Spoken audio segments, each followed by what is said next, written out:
우리가 거역하였도다라는 제목으로 함께 말씀을 나누겠습니다. 예레미야 애가 첫 번째 말씀으로는 우리는 설명되지 않는 고통도 그 슬픔도 하나님께 가져갈 수 있습니다. 그런 메시지를 드렸습니다. 사로잡힘이 있었고 업신여김이 있었습니다. 꼴을 찾지 못한 사슴과도 같았고 눈물이 물같이 흐르는 그런 슬픔의 시간을 보내고 있으나 그런 고난도 슬픔도 없다, 괜찮다 이것이 아니라 그저 그 슬픔을 끌어안고 하나님 앞에 나아가고 하나님 앞에 기도하는 그 애가가 오늘 우리에게도 허락되어 있다는 사실이 먼저 은혜라는 겁니다. 그래서 혹여 우리가 가지고 있는 참담한 마음들, 슬픔도 하나님 앞에 가져가 노래를 부를 수 있다는 것이며 기도할 수 있다는 것을 시작으로 말씀을 드리게 됩니다. 그리고 이어서 오늘 그 말씀의 연속선상에서 다시 한번 18절 말씀을 읽게 되는데요. 어떻게 보면 애가는 무너진 시대가 남긴 가장 정직한 언어가 아닐까 생각하게 됩니다. 도시도 무너지고 국가도 무너질 수 있습니다. 제도도 질서도 신뢰도 무너질 수가 있는 거죠. 그래서 여전히 세상은 혼란스럽습니다. 전쟁으로 폐허가 되기도 하고 또 국가의 존폐의 위기에 있는 나라들도 있으며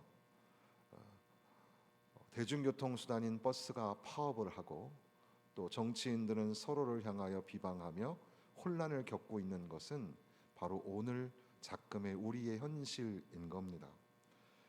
그러나 어떤 것들은 끝까지 남게 되는데 그 중에 대표적인 것이 언어입니다. 말이라는 거죠. 또는 고백이라는 겁니다. 사람이 가장 많이 아플 때는 논리적으로 말이 안 됩니다. 설명할 수도 없습니다. 그냥 울면서 짧은 문장으로 반복하면서 그렇게 마음의 중심으로부터 우러나오는 말을 하죠. 그게 바로 예레미야 애가의 모습입니다. 그러니까 이 애가는 설교문도 아니고 교리문답도 아닙니다.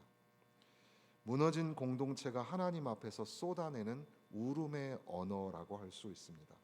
그 울음 한가운데서 오늘 우리는 이 말씀을 읽게 되는 겁니다. 여호와는 의로우시도다, 이 말씀이죠. 이것은 모든 문제가 해결된 다음에 나온 말이 아닙니다. 회복이 시작된 뒤에 나온 말도 아닙니다. 아직도 캄캄하고 아직도 회복되지 않은 그 상태에서 드려지는 가볍지 않은 그러나 진실한 고백이 바로 여호와는 의로우시도다라는 말씀입니다. 여호와께서 의로우시도다. 그리고 이어서 그러나 내가 그의 명령을 거역하였도다. 두 개의 문장이 있는데 이 문장은 둘로 결코 분리되지 않는 신앙 고백을 우리에게 가르쳐 주십니다. 하나님은 의로우시다라는 고백과 우리 인간의 책임이 함께 등장을 하고 있다는 사실입니다. 하나님은 의로우십니다. 그러므로 나는 피해자입니다. 또는 하나님은 의로우십니다. 그래서 지금 내가 당하는 고난은 부당한 겁니다. 이렇게 말하지 아니하고 하나님은 의로우십니다. 그러므로 나는 나 자신을 돌아보게 됩니다. 그러니까 회개 신앙의 언어라는 것은 하나님은 의로우십니다라는 것과 나는 그의 명령을 거역하였습니다라는 자기 진실, 자기 고백이 동반되어지는 것을 알 수가 있습니다. 여호와는 의로우시도다. 여호와 또는 하나님 또는 주님 플러스 의로우시도다라는 문장이 성경에 몇 번이나 나올까 찾아보기도 했는데요. 구체적으로 그렇게 되어 있는 문장이 8번에서 10번 정도, 그리고 그것을 의미하는 문장은 꽤 많지만 대충 한 10번 이상 반복이 되는데 그 등장하는 자리가 출애굽기에서는 심판을 당하고 있는 바로가 자기 입으로 그런 말을 합니다. 하나님은 의롭다. 역대기에서는 징계를 받는 왕들과 지도자들이 자기의 입을 통해서 하나님은 의로우시다 고백을 하기도 합니다.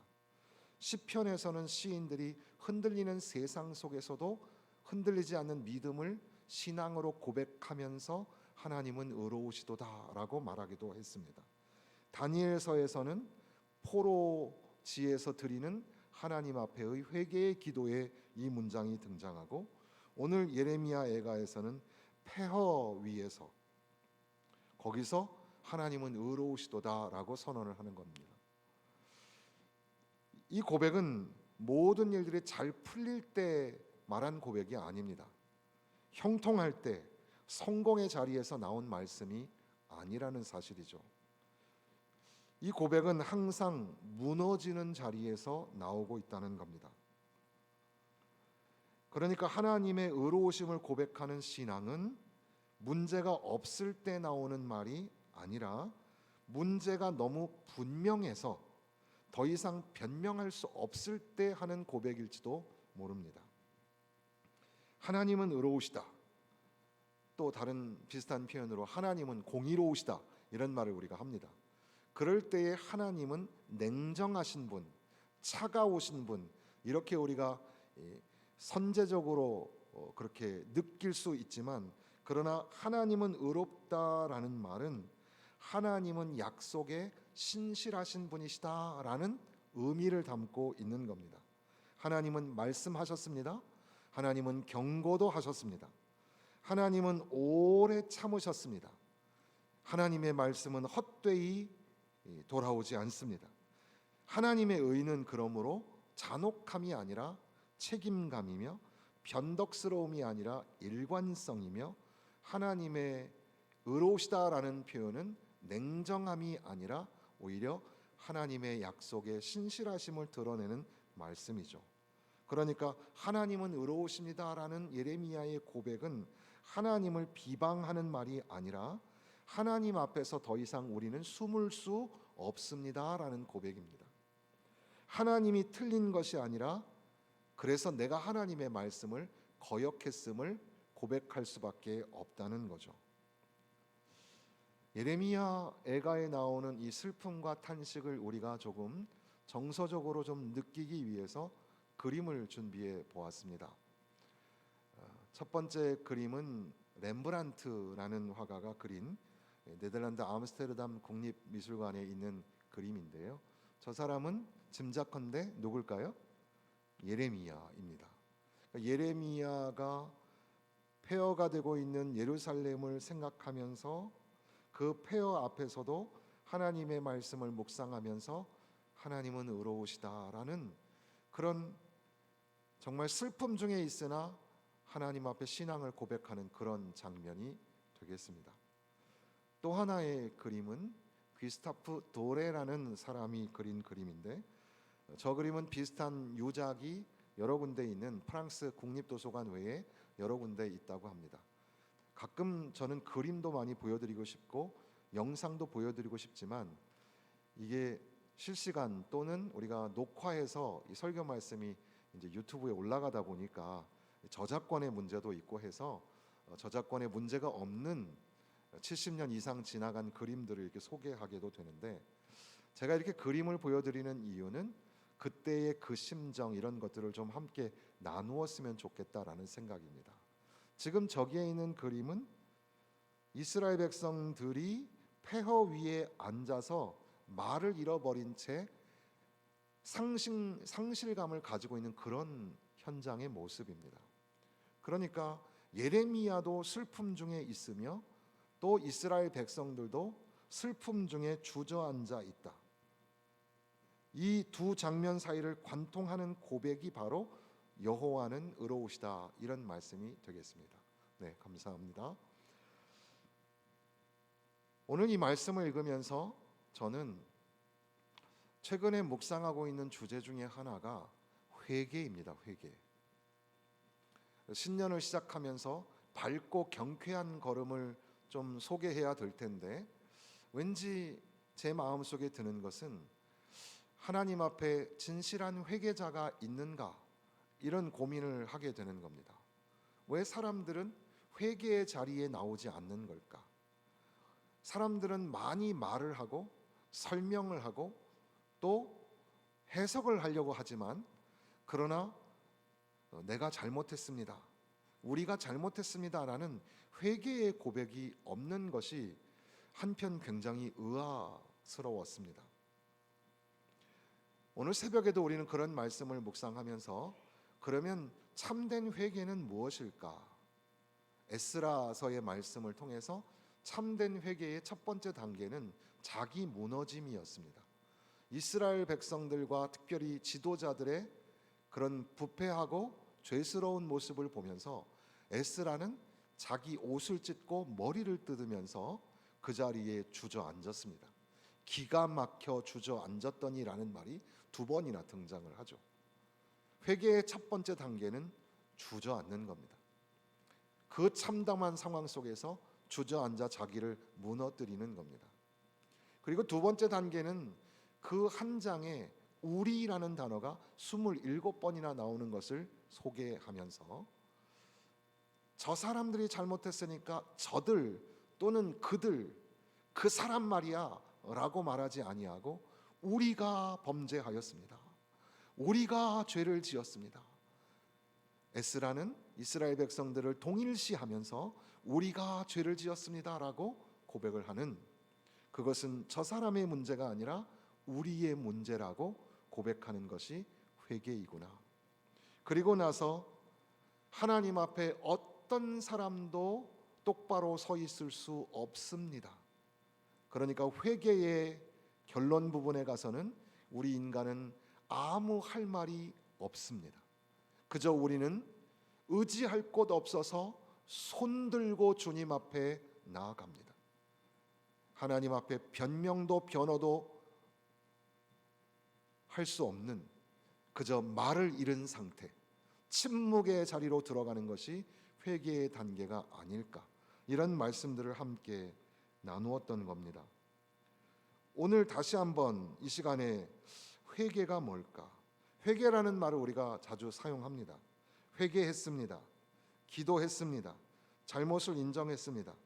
그런데 성경이 말하는 회개는 감정의 정리가 아닙니다. 상황에 대한 설명도 아닙니다. 자기 연민도 아닙니다.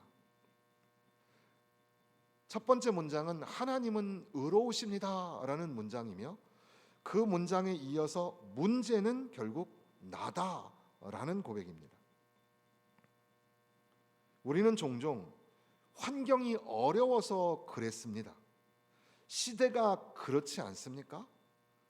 나에게는 상처가 있어서 그런 거예요, 그 일 때문에 벌어진 일이며 그 사람 때문에 그런 거예요 라고 말을 하기 쉽지만, 예레미야서의 이 애가서의 예레미야는 내가 그의 명령을 거역하였도다.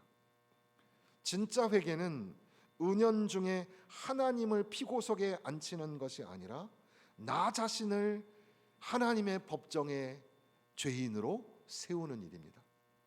그러니까 에스라는 우리가 범죄하였습니다, 우리가 범죄하였습니다 라고 고백하였는데, 예레미야는 이스라엘 백성들의 범죄함, 그로 인하여 말할 수 없는 참담한 상황을 맞닥뜨리면서 내가 하나님 앞에 거역하였습니다.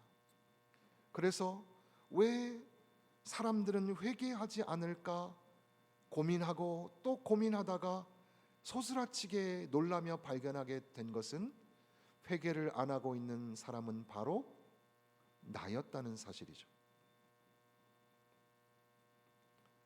그러나 하나님은 의로우시다, 그러나 내가 거역하였도다 라는 이런 회개의 고백은 절망으로 끝나는 것이 아닙니다. 여기에서 멈춘다면, 그래 너 스스로 잘못했다고 인정하고 고백해야 돼, 어떻게 보면 도덕적이고 윤리적인 설교가 될 수 있겠는데, 성경은 이 애가의 고백을 어디까지 끌고 가냐 하면 십자가로 끌고 가는 겁니다. 십자가야말로 하나님은 의로우시도다 라는 말의 선언이며, 동시에 우리는 하나님 앞에 죄인입니다 라는 것을 드러내는 곳입니다. 하나님은 의로우신 분이시기 때문에 죄를 그냥 넘기지 않으셨고, 하나님은 의로우시기 때문에 그 죄를 아들에게 담당시키셨다는 사실입니다. 우리는 거역했지만 예수 그리스도는 순종하셨습니다. 그러니까 회개는 자기 정죄로 끝나는 것이 아니라 주님의 십자가의 공로로 마주치게 되는 하나님의 은혜입니다. 사랑하는 성도 여러분, 여호와께서 의로우시도다라는 이 고백은 성경 전체가 고백하는 거였습니다. 왕도, 지도자들도, 백성도, 포로들도, 그리고 심지어 슬픔 중에 폐허 위에 앉아 있는 예루살렘도 이 고백을 해야 하는 겁니다. 하나님은 의로우십니다. 그리고 내가 그의 명령을 거역하였습니다. 이 고백 위에 하나님의 은혜가 다시 시작이 되는 겁니다.